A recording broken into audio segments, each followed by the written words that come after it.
del mal más profundo, que es el pecado, ¿no? Entonces, Jesús, con su sacrificio como cordero, alguien estuvo, el año pasado creo que me estaban platicando el otro día, que pues, tuvieron una cena judía, ¿verdad? Hace 2 años. Que estuvo muy bonita. 2 años, ¿sabes? Hay que decirle al señor cura que sí, ya está programada. Ya está programada. Ah, qué bien. Qué bien, o sea, porque... sería la tercera. Ah, la tercera. Qué bien, porque ahí se profundiza precisamente esta experiencia pues de la cena judía, ¿no? Y en este contexto de la Pascua, en este contexto, perdón, de la Semana Santa, pues también se vive de una manera muy especial. Entonces, Jesús es el que nos viene a liberar realmente, ¿no? De lo que oprime al hombre, ¿no? Lo que realmente, lo que Jesús hizo, la liberación que Jesús da es una liberación muy profunda del ser humano, más allá de obviamente los signos de las curaciones físicas que hacía Jesús, eran signos de una curación más profunda que Jesús había hecho en toda la humanidad. O sea, son signos, la resurrección de Lázaro, las curaciones, los milagros, prefiguran o manifiestan una realidad muy profunda de la que Jesús nos ha liberado, que no la entendemos todavía a plenitud, pero que el día que estemos ante la presencia de Dios vamos a comprender realmente con más amplitud lo que Jesús hizo en su entrega. Viene después de la época de la Pascua, viene la salida y viene el caminar por el desierto. Fíjense que es curioso, pero en este periodo del desierto, estamos en la página 18, o sea, en realidad, imagínense que aquí está Egipto y por aquí está el Mar Rojo. No traemos por ahí Ya voy. Imagínense que aquí está Egipto, ¿no? Ahí más o menos, imagínense. Y de aquí sale el pueblo de Israel, aquí es el mar. De hecho, se me hace que ahí en el libro, no sé si en la página, ¿dónde lo vi? No viene, en la página 22 solamente viene la parte de lo que es la tierra prometida. Pero hagan de cuenta que aquí está Egipto, aquí está el mar Rojo, y acá está la tierra prometida, lo que es Israel, o lo que es Jerusalén. Para hacer el viaje, fíjense, más o menos, sale de aquí, de Egipto, el pueblo de Israel, y va hasta acá, ¿no? Pero resulta que en realidad el recorrido del pueblo de Israel fue el siguiente.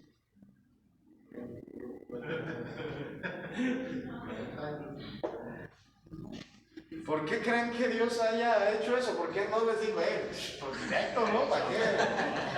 ¿Por qué creen que haya sido Dios así? Para probarlos ahí en ese Para probarlos, ¿por qué? Habían pecado, habían dudado de él, habían visto sus obras y dudaban de él, y por eso no quiso que entraran todos esa generación. Sí. ¿Cuántos años duró el pueblo de Israel? 40 años. ¿Saben qué significa el número 40? Purificación, pero tiene otro significado también. Tiempo suficiente para, sí, o sea, tiempo suficiente para preparar, o sea, Dios de alguna manera hizo todo este recorrido, lo permitió para preparar hasta que el pueblo de Israel no estuviera preparado, o sea, completamente preparado. Como los 40 días de Semana Santa. Exactamente.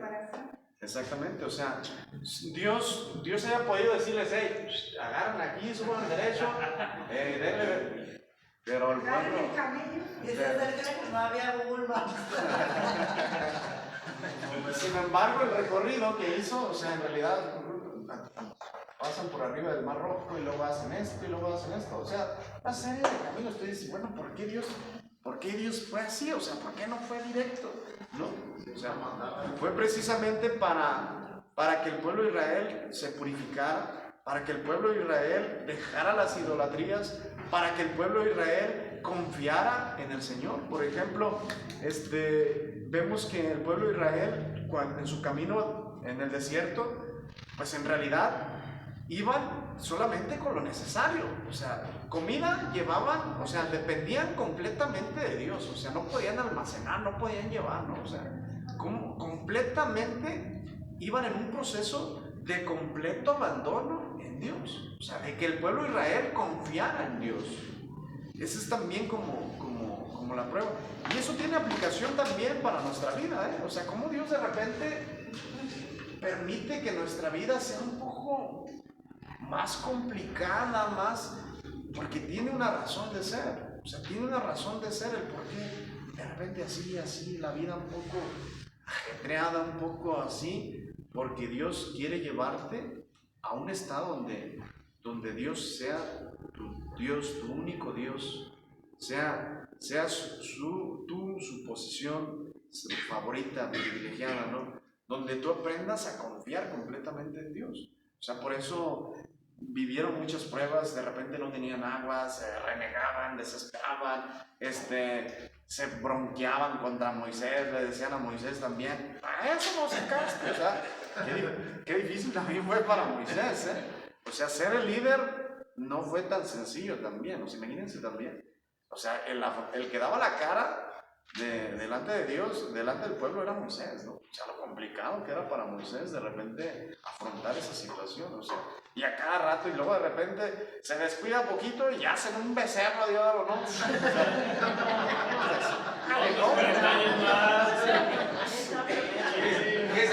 Ya me perdí otra vez. Pues luego por aquí no era tampoco. A su pueblo morir. ¿No se acuerdan?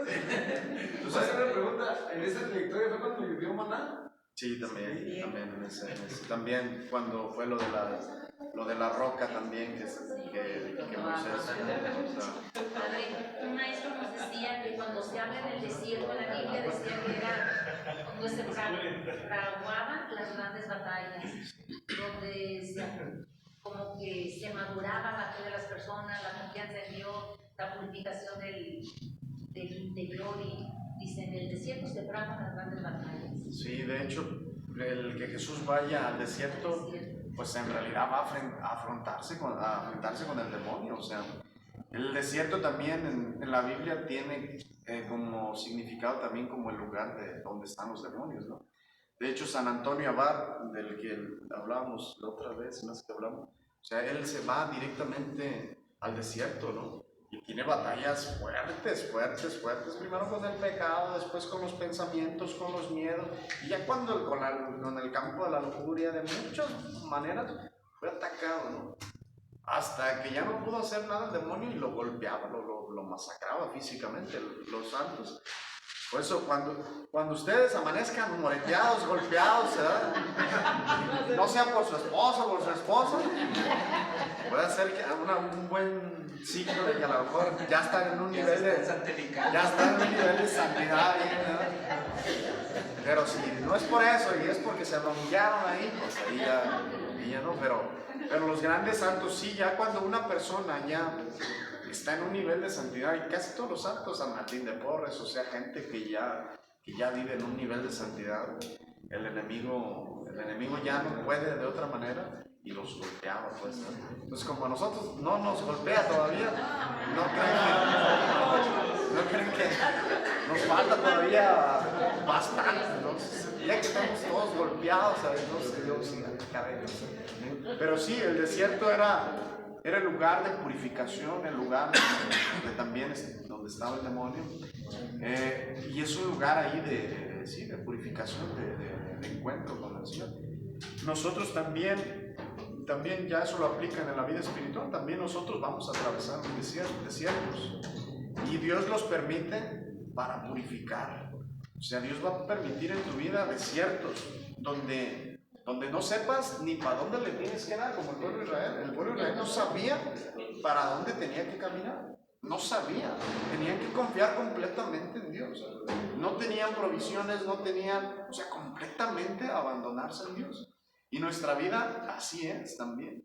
Dios va a permitir pruebas en nuestra vida donde tengamos que abandonarnos completamente en Dios. Para que se prevenga, para que no digan, "Ay, o sea, no se sorprende", o sea, Dios lo va a permitir. Bueno. Padre, otra pregunta, ¿sabe más o menos como cuántas personas eran o no? No sé exactamente, dicen que era una cantidad grande. Y de hecho dicen que no solamente salieron israelitas, que también salieron junto con los israelitas otros pueblos también y formaron también ya. Porque el pueblo de Israel propiamente se empezó a formar con la salida de Egipto. Entonces es ahí donde se empieza realmente ya a formar el pueblo de Israel, pero no sé con exactitud. Pero sí era una multitud. Dicen que sí era una multitud grande. No sé si sea algo significativo. Ahorita no sé si en el texto diga la cantidad y que sea significativo, pero sí, lo que sí he escuchado yo que era mucha gente, porque de hecho en la clase anterior veíamos cómo los egipcios masacraban a los israelitas y el pueblo más se multiplicaba. O sea, parecía que fuera lo contrario. O sea, el pueblo de Israel era asediado, mataban a los niños, por eso la mamá de Moisés los salva, pero entre más los trataban de acabar, más se multiplicaban. O sea, curiosamente sucedía esto. Entonces se dice que era un pueblo grande, pues, sí, era, pero no sé. No, padre, según el libro de la tierra prometida, creo que hasta Moisés le tocó y no entrar ya.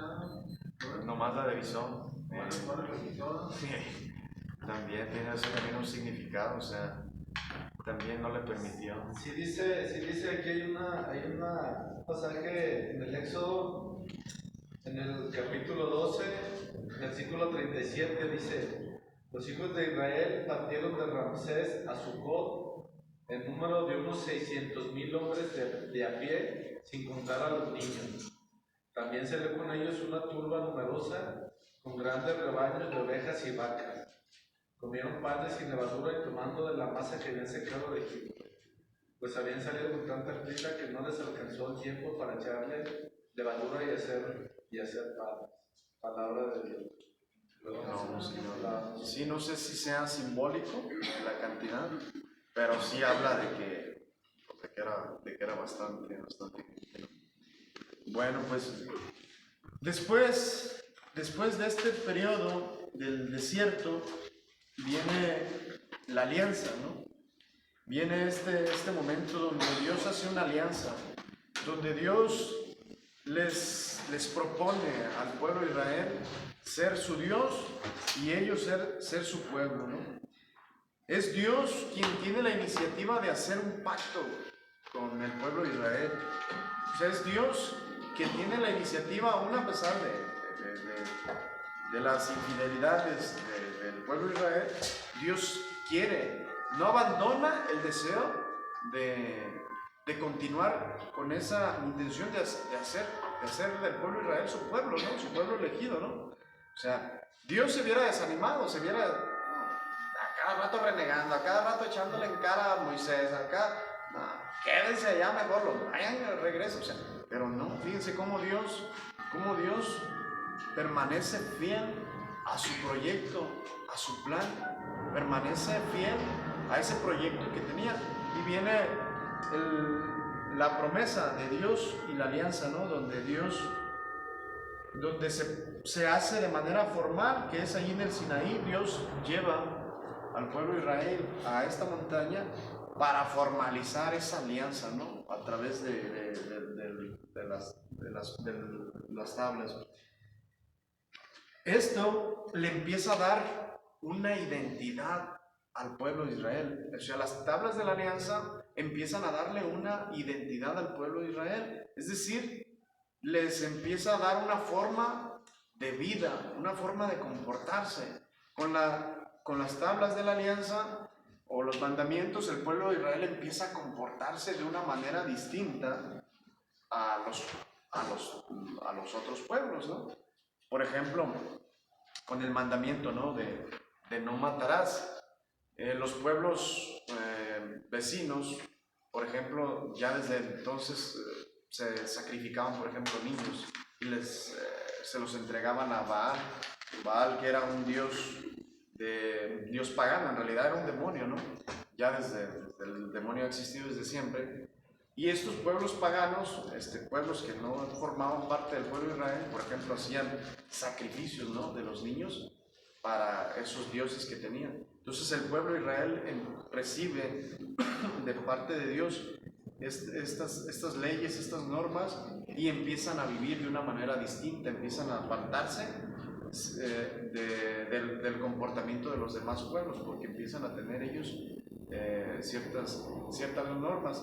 Unos dicen, he escuchado también un profesor que hay otros decálogos muy parecidos, no exactamente igual al del pueblo de Israel, pero sí en otros pueblos se encontraban ciertos decálogos parecidos, donde hablaba de no matarás, de respetar los bienes ajenos, o sea, esto para decir que Dios, por ejemplo, en realidad los 10 mandamientos, las leyes, aunque tú no creas en Dios, de todos modos aquí en tu mente, en tu corazón, hay algo que se llama la ley natural, que aunque nadie te haya dicho esto es malo, esto es bueno, de todos modos tu corazón te dice, hey, esto no está bien. O sea, la ley natural que te dice, haz el bien y evita el mal. Por eso dicen que hay otros decálogos muy parecidos al decálogo que tenía el pueblo de Israel. Y esto para dar a entender que el pueblo de Israel también, o sea, fue un don de Dios, porque la ley fue un don de Dios. O sea, Dios se revela, se manifiesta y clarifica el modo en el que debe de comportarse el pueblo de Israel, pero también Dios nos ha dado la inteligencia. Tan así que si tú no eres creyente, si tú no, o sea, en todos modos tu inteligencia te dice que esto no está bien. Yo me fijo en los niños, cómo los niños tienen, cuando están pequeñitos, tienen una sensibilidad de su conciencia, tienen una claridad de lo que está bien y de lo que está mal. Conforme vamos creciendo, de repente la conciencia se va distorsionando, nos vamos habituando a ciertas cosas, pero en nuestra conciencia, si nosotros entramos en nuestra conciencia nos dice qué es lo que realmente tenemos que hacer, ¿sabes? Yo, por ejemplo, cuando la gente se confiesa, lo he dicho a veces, o sea, y les hago esta pregunta, o sea, ¿qué te dice tu conciencia ante esta situación? ¿Qué es lo que realmente tu conciencia te dice que debes hacer? Y la gente a veces tiene miedo a hacerse responsable de sus actos, y es más fácil decirle, padre, usted dígame, ¿qué hago? ¿Verdad? Para después decir, el padre me dijo, ¿verdad? Y no, o sea, obviamente el sacerdote te ayuda a discernir, te ayuda a que tú descubras, pero en realidad tú eres el que tienes que, o la que tiene que tomar la decisión. Y cuando la persona va a la profundidad de su conciencia, descubre la voluntad de Dios, descubre el plan de Dios, descubre lo correcto. Por eso, por ejemplo, cuando hay este santo, John Henry Newman, que era anglicano, o sea, él lo cuestionaban mucho. Él ya siendo protestante le decían, oye, es que tú piensas como un católico. No, pero pues vámonos a las fuentes, vamos. O sea, y él terminó convirtiéndose al catolicismo. Terminó rechazado, relegado por su familia, porque su familia era parte de la aristocracia, de la alcurnia. Entonces, él termina convirtiéndose al catolicismo, alejado de su familia, ¿no? Pero ¿cómo si tú buscas la verdad, si tú buscas en tu conciencia lo que es correcto, vas a llegar a la verdad de las cosas, ¿sabes? O sea, la mayor parte del tiempo, de repente, a veces nosotros nos engañamos a nosotros mismos. Nosotros decimos, no, es que no es pecado. Y justificamos y llenamos nuestra mente de cosas y decimos, hey, no, es que esto no. Hasta que llega el momento en que la conciencia se embota y crees que algo que no está bien, que es pecado, ya lo ves como si no fuera pecado, como sucede en nuestra sociedad. De repente la gente ya no hay conciencia de pecado. ¿Por qué? Porque se perdió la conciencia del pecado. Pero yo le he preguntado a la gente, o sea, por ejemplo, cuando tú cometes un pecado, la primera vez que lo cometes te impacta, pero después tú te habitúas a eso, que llega el momento en que no te genera nada. O sea, por ejemplo, los que se dedican a matar, a asesinar, al principio es impactante y es traumático, es doloroso, pero llega un momento en que la conciencia se anestesia, que ya no percibe dolor, ya no percibe la sensibilidad, ¿no?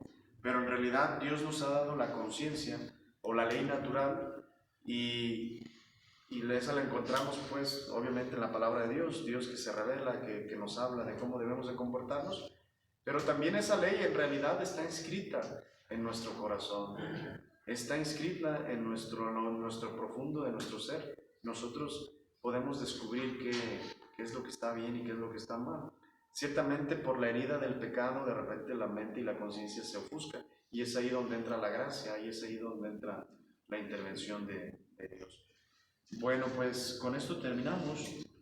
Nos vemos, si Dios quiere, la siguiente semana.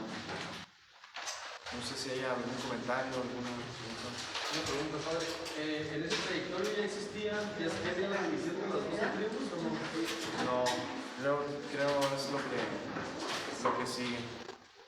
Empieza ahí ya. ¿Por qué se dividieron las tribus? Fíjate que no tengo la respuesta así bien.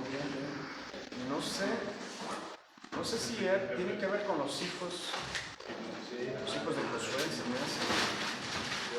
Creo que ahí empieza la dividirse, creo, no estoy seguro.